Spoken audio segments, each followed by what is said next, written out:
जय माता जी।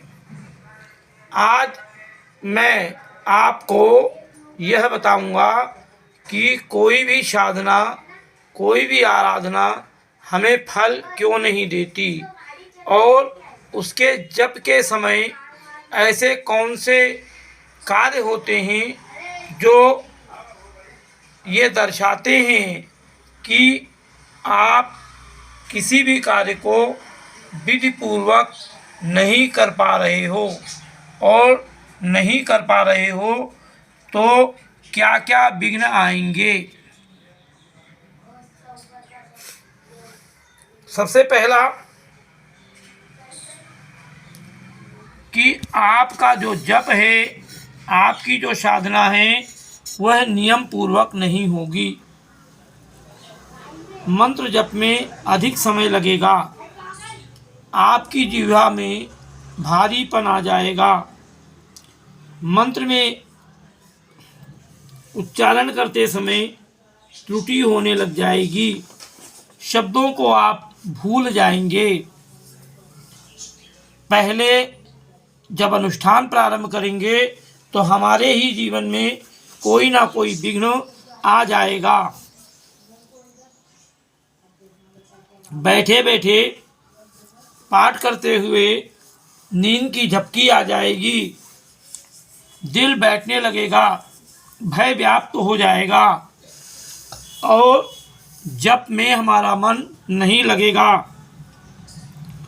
सर में दर्द प्रारंभ हो जाएगा, ऐसा लगेगा कि हम यह जप छोड़ दें।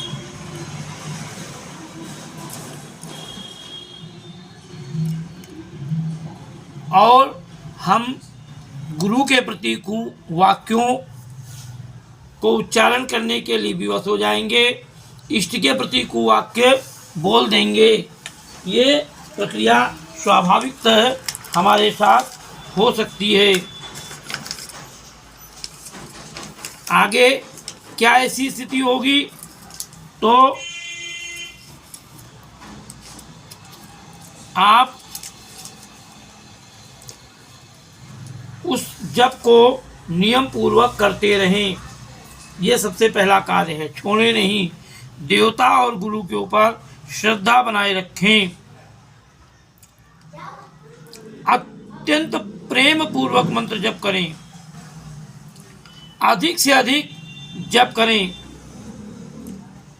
और आप दुर्गा जी का पाठ कर रहे हैं तो दुर्गा जी का ध्यान चलते फिरते उठते बैठते करते रहें। साधना समय में तो करें ही, ये अनुभव करें कि हम भगवती की शरण में बैठे हैं, उसका एक हाथ उठा रहता है, वरदहस्त उठा हुआ है, वो आशीर्वाद दे रही हैं, वो हम पर कृपा कर रही हैं। हमारी सारी कुप्रवृत्तियाँ, कुवाक्य, कुवचन, कुकर्म सभी को वो शमन कर रही हैं। इसके साथ यदि आप किसी देवी का जप कर रहे हैं तो उसके संग अधिष्ठाता सहभागी पुरुष का भी, अगर उसकी एक माला कर रहे हैं तो उसके लिए कम से कम 10-11 जाप तो उसके भी कर दें। यदि आप कुछ दैनिक पाठ कर रहे हैं, आपको बेचैनी महसूस हो रही है, उलझन महसूस हो रही है, आर्थिक संकट आ रहा है, तो आप श्री सूक्त का पाठ कर सकते हैं, शांति पाठ कर सकते हैं। और मैंने 16 वर्ष की आयु में प्रथम बार महामृत्युंजय जप प्रारंभ किया था। हमारे साथ कानपुर के एक बुड्ढी पंडित जी थे, बुड्ढी नाम था, उनके साथ प्रारंभ किया था। उसके बाद गायत्री के जप किए थे जो 11 लाख जप हुए थे। परंतु इतना करने के बाद मेरे जीवन में जो संघर्ष था सामाजिक और आर्थिक पारिवारिक वो चल रहा था। मैं घर से बहुत दूर था। तब मैंने सोचा कि गायत्री जप किया, महामृत्युंजय जप किया,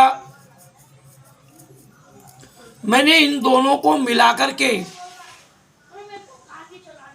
फिर जब प्रारंभ किए और बाधाएं धीरे धीरे छटने लगी। अब ये मतलब नहीं है कि आप बगलामुखी जप कर रहे हो तो आपके दुश्मन होना ही नहीं चाहिए, होंगे नहीं तो भगवती समाप्त किसको करेंगी। स्वाभाविक है हमारी कहीं ना कहीं कुछ सोच कुछ स्थिति रह जाती जो बाधाओं को लाती है। जैसे मेरी पत्रिका में अगर है कि मैं राजयोग में जाऊं तो स्वाभाविक है कुछ विरोधियों का सामना करना होगा। चक्रवर्ती राजा बनने के लिए कुछ राजाओं से युद्ध भी करना पड़ेगा, तो आगे बढ़ने के लिए संघर्ष तो करना पड़ेगा। पर जगदम्बा की कृपा से शीघ्र उन संघर्षों से हमको छुटकारा मिल जाएगा। दूसरा, जब आप जप करें तो आपके पास जल का पात्र, दीपक ये अवश्य हो, क्योंकि संकल्प में जल प्रमुख है और भगवती आपके सम्मुख हो, जिनके चरणार बिंदुओं में आपकी दृष्टि हो और उनके ऊपर आपकी दृष्टि पूर्ण रूप से पड़ रही हो। आपकी दृष्टि जब उनके चरणों में होगी तो उनकी दृष्टि स्वाभाविकता है आपके मस्तक पर पड़ेगी। अधिक स्थिति करते हैं तो आप अखंड ज्योत जला सकते हैं और आपके पूजन स्थान में जब किसी स्त्री देवता का जप करें या पुरुष देवता का जप करें, देवी का या देवता का करें, तो उस समय गणेश जी की प्रतिमा अवश्य होनी चाहिए। कलश की स्थापना भी आप कर सकते हैं। कलश में वरुण देवता की स्थिति मानी गई है और वरुण देवता के साथ साथ कलश में संपूर्ण देवताओं की स्थिति मानी गई है। कलश से मुखे विष्णु कंठे रुद्र समाश्रिता।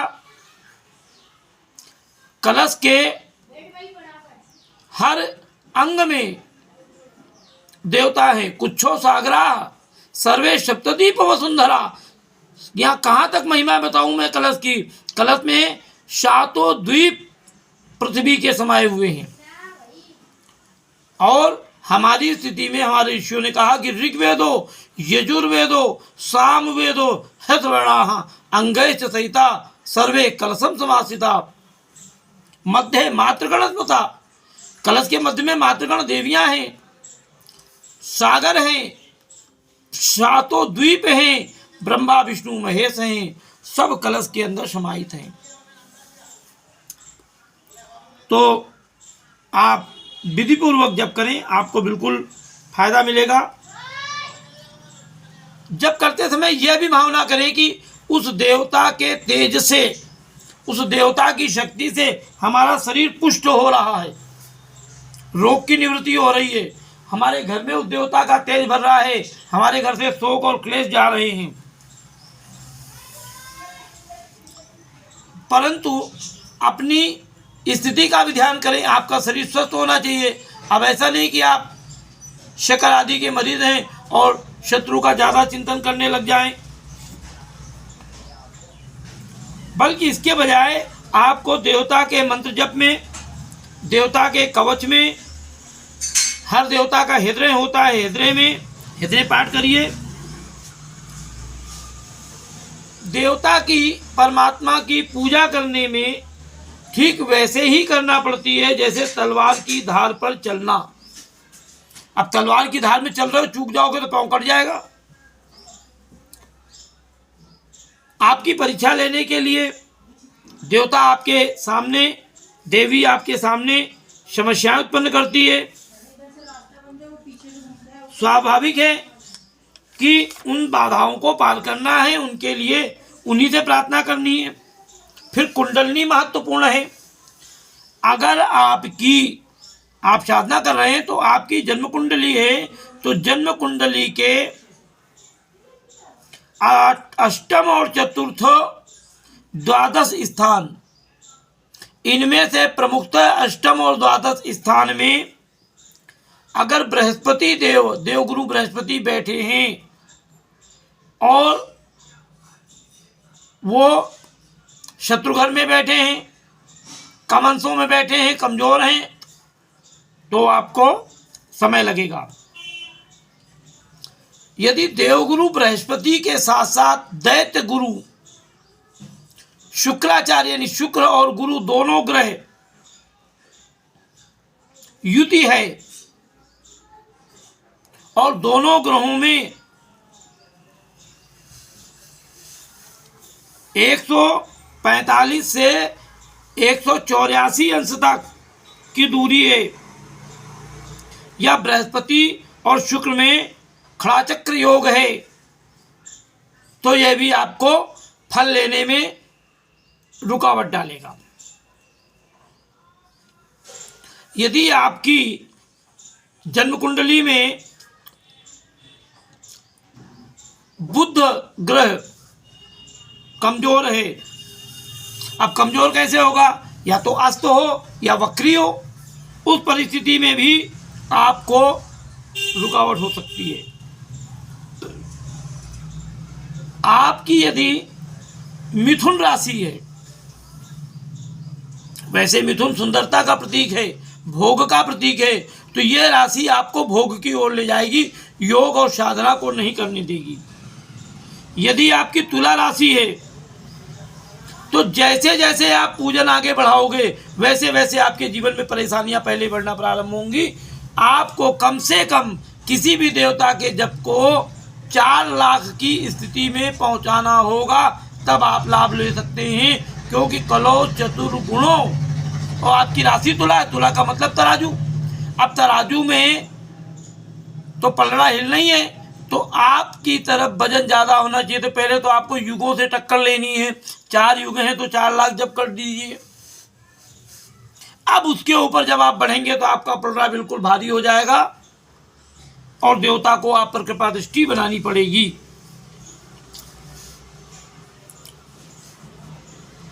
यदि बृहस्पति आपकी जन्म लग्न में पंचम स्थान में एकादश स्थान में बैठा हुआ है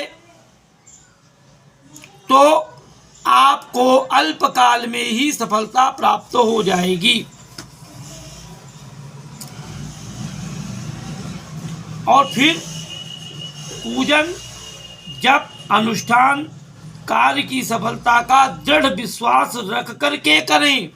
अगर आपके मन में किसी प्रकार का कोई दैन्य भाव आ गया कि काम नहीं होगा, देवता काम नहीं करेगा, तो आप ये पक्का रखिए कि आपके भाव आपके विचार देवता तक जा रहे हैं। आपकी नकारात्मक सोच आपके काम को गिरा देगी। चाहे आपका पूजन आप कर रहे हों या किसी योग्य विद्वान से करवा रहे हों, आपको सफलता नहीं मिलेगी। सदैव अपने को अपने इष्ट के द्वारा सुरक्षित मानकर, आचार्य से करवा रहे तो आचार्य के द्वारा सुरक्षित मानकर ये भावना करें कि हमारा इष्ट, हमारी आराध्य शक्ति शिव, ब्रह्मा, विष्णु, महेश, काली, दुर्गा, बगला, प्रत्यंगिरा, पंचांगुली कोई भी हो, वन दुर्गा हो, लवण दुर्गा हो, उच्छिष्ट चांडालनी हो, छिन्नमस्ता हो, कोई सी भी शक्ति हो, वो आपको अभय प्रदान कर रही है। और आपको जप करते समय, पूजन करते समय बिल्कुल सीधे बैठना चाहिए, क्योंकि मूलाधार चक्र जो नाभि से करीब 3 अंगुल नीचे से प्रारंभ होता है और ये 3 अंगुल नीचे से प्रारंभ होकर ये सीधे मस्तक पे जाता है। जैसा आप भगवती का मुकुट देख पा रहे होंगे तो आपके भी मस्तक पर आपकी साधना मुकुट की आकृति बनाती है। इसको ओरा कहते हैं। ओरा बहुत गंभीर विषय है। ये ओरा नकारात्मकता को हटाना प्रारंभ कर देता है। अब इसके बाद आपको यहाँ से उठकर शरीर का संपूर्ण जो चक्र क्षेत्र है वो पार करके आपके नेत्रों के बीच, जहाँ पर महिलाएं टीकी लगाती हैं, पंडित लोग टीकी लगाते हैं, बिंदी लगाते हैं, तिलक लगाते हैं, ये आज्ञा चक्र कहलाता है, यहाँ तक लाना है और ये भावना करनी है कि मेरा देवता यहीं विराजमान है और मैं यहाँ से मंत्र बोल रहा हूँ। तो यहाँ से आपकी वाणी सहस्त्रार में प्रभावित होगी और सहस्त्रार में शीघ्र गमन होगा। नीचे के जो चक्रों का दबाव है, पूर्व जन्म के जो कर्म है, वर्तमान के जो कर्म है, जो सोच है, वो सब दब जाएंगे। तो इस प्रकार आप किसी भी साधना को कर सकते हैं, पर याद रखिए कि जब आप साधना करेंगे, उपासना करेंगे तो समस्याओं में वृद्धि होगी और इसके लिए आवश्यक है कि आप किसी गुरु की कृपा प्राप्त करें, गुरु के द्वारा मंत्र को प्राप्त करें, उनके नियमों को सीखें। एक होती है सामान्य दीक्षा, जो साधारणतः दे दी जाती है। दूसरी होती है शक्ताभिषेक दीक्षा, शक्ति अभिषेक दीक्षा, शक्ति के मंत्रों के द्वारा अभिषेक करते हुए और पूज्य गुरुदेव दीक्षा प्रदान करते हैं। एक होती है पूर्ण अभिषेक दीक्षा, 10 कलश रखे जाते हैं, देवता का, गुरु का, सभी का, तो उन कलशों से विधिवत उसमें काफ़ी समय लगता है। महापूर्ण अभिषेक दीक्षा, पूर्ण अनुष्ठान करवाते हुए अभिषेक दीक्षा दी जाती है। मेघा दीक्षा, ये सीधे आज्ञा चक्र में प्रदान की जाती है। महामेघा दीक्षा, इससे आप संसार से विरक्त होकर के सन्यासी का जीवन जी लेते हैं, उसके जीने के समय जो दीक्षा दी जाती है वो है साम्राज्य दीक्षा, राज्य प्राप्त करने के लिए दी जाती है। महासाम्राज्य दीक्षा, संत हो तो महामंडलेश्वर की उपाधि प्राप्त होती है और यदि आप किसी राज्य के राजा बनने जा रहे हो तो प्रधानमंत्री, राष्ट्रपति जैसे उच्च पद प्राप्ति के निमित्त ये दीक्षा दी जाती है।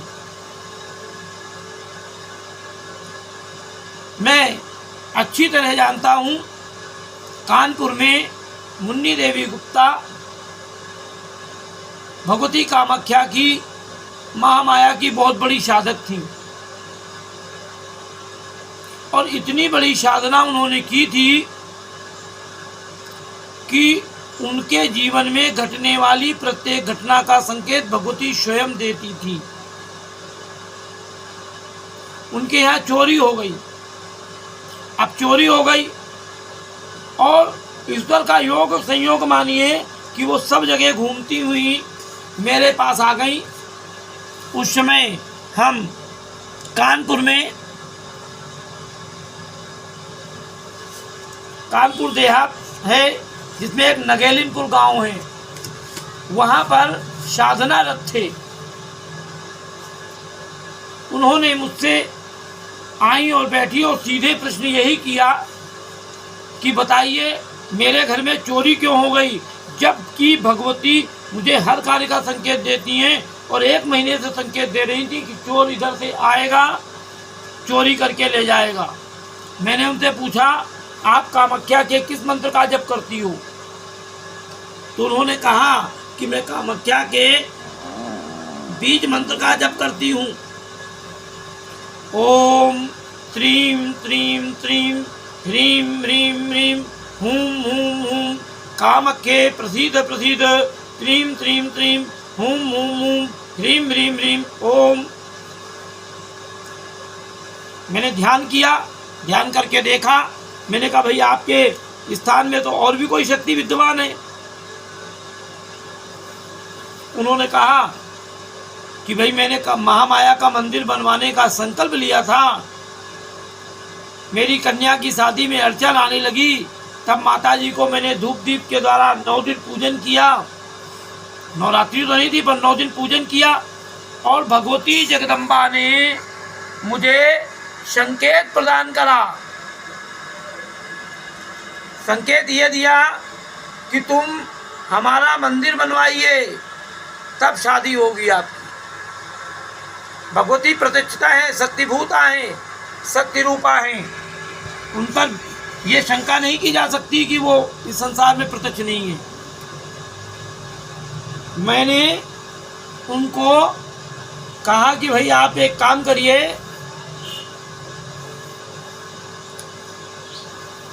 अपनी त्रुटि को सुधार लीजिए। अब चोरी तो हो गई, चोरी में आपका जो माल गया है उसका गुड़ा लगाइए। जब से आपने मंदिर बनाया तब से आप भगवती को भोग नहीं दे रही है, तो भोग की गणना कर डालिए। तो उन्होंने बताया भाई मंदिर बनाए तो हमें 10-12 साल हो गए, और अगर हम महीने भर का 50 रुपये का भी भोग माने तो। मैंने कहा क्या गया क्या आपका? बोले एक टीवी गई और कुछ पैसे गए, जोड़ डालो। बोले कुल जमा मिला करके उसमें होता है कि 10,000 रुपये का सामान गया। मैंने अपना भोग का गणित लगा लो, भगवती को भोग लगाइए। हम लोग देवता को तो बिठा लेते हैं, घर में आवाहन कर लेते हैं, उनकी पूजा नहीं करते। अपने होने वाले नुकसान का गणना क्रम अपने घर में आराधित स्थापित देवताओं से कर डालिए। यदि उनकी पूजा नहीं हो रही है तो अवश्य ही आपको नुकसान होगा। तो अब आप इसके साथ जब पूजन करें तो अंगन्यास करान्यास करें, और विश्वास रखें कि आपका अनुष्ठान भगवती की कृपा से, गुरु कृपा से बिल्कुल पूर्ण सफल होगा। और इसमें कोई दो मत राय नहीं है कि आपका अनुष्ठान सफल नहीं होगा। बस जो रुकावटें आती हैं ये दूर तभी होंगी। ये मेरा अनुभव है व्यक्तिगत, कि व्यक्ति अपने मन की, जिसका मन है उसके अंदर स्थित चंचलता, अज्ञान ज्ञान का विभेद, पाप पुण्य, छोटा बड़ा देवता को मानना, अच्छे बुरे का निर्णय न कर पाना, संस्कार कुसंस्कारों में गिर करके, कर्म बंधन में पड़ करके ऐसे कई कर्मों को बांध लेता है, जिसके कारण से यातना भोगनी पड़ती है। इससे बचिए, गुरु शरण में जाइए। मैं आशा करता हूं कि आपकी पूजन अनुष्ठान सब सफल हो। जय माता जी। इस चैनल को सब्सक्राइब करें, लाइक करें और घंटे का बटन दबाएं, जिससे आपको मेरे वीडियो के नोटिफिकेशन मिलते रहें। जय माता जी।